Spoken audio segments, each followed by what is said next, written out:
Telephoto.com, and this is a preview of the Nikon 180 to 400 millimeter f4e AFS VR TC 1.4 FLED lens. Now, before we get into the specs and what I think about it, have you checked out my Gear Vault? If you're watching this, you're probably into photography and camera gear. Well, go download it. It's free at mygearvault.com for both iOS and Android. It's the best way to input, organize, and protect your gear. So let's get to this massively large, massively expensive zoom lens that Nikon has just announced. Now, we know it's a 180 to 400 millimeter. So the old lens was a 200 to 400 f4 VR2. Now, I was never a fan of the version 1 or the version 2 because I felt that the images were not as sharp as they should have been for a lens that was $7,000, right? So those lenses were around $7,000.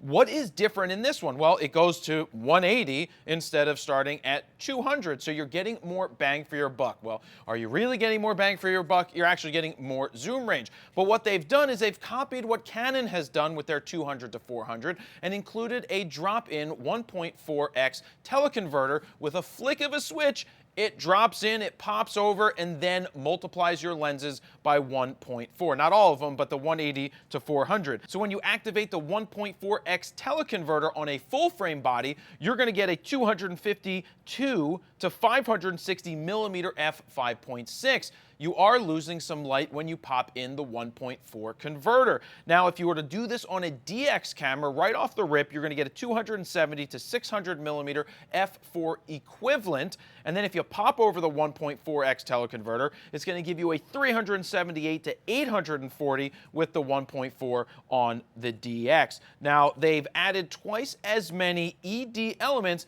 as you found in the older 200 to 400. They also added the FL element, the fluorite element, which makes it slightly lighter, but this one weighs in at 7 pounds 11 ounces, where the old one weighed in at 7.4 pounds. Now, what is the price? Should I tell you the price? Are you sitting down? The price? $12,399.95. The old one was right around $7,000. It's that much more expensive for this bad boy lens. Oh, and Canon's clocks in at $10,999, which is a lot of money for a 200 to 400. So who is this lens for?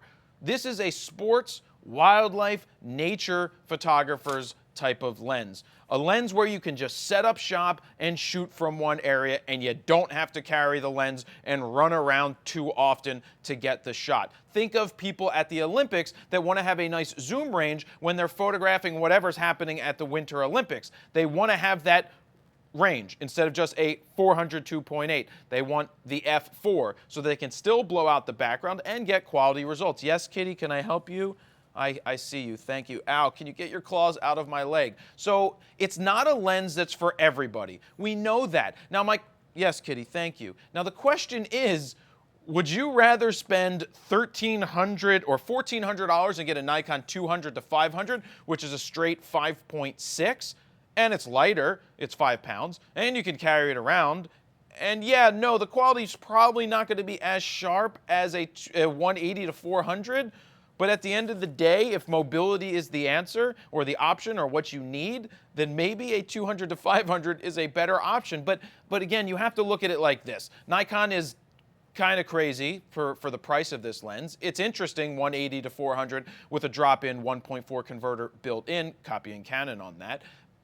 But they're going to sell so few of these. This is a specialty, super specialty lens. They know that. They're not going to sell a ton of them, but for the nature photographers and the sports photographers that require a fast aperture with a large amount of zoom range, the f4 with the zoom that they can get all that extra reach from natively 180 to 400 to 252 to 560 millimeters as an f5.6.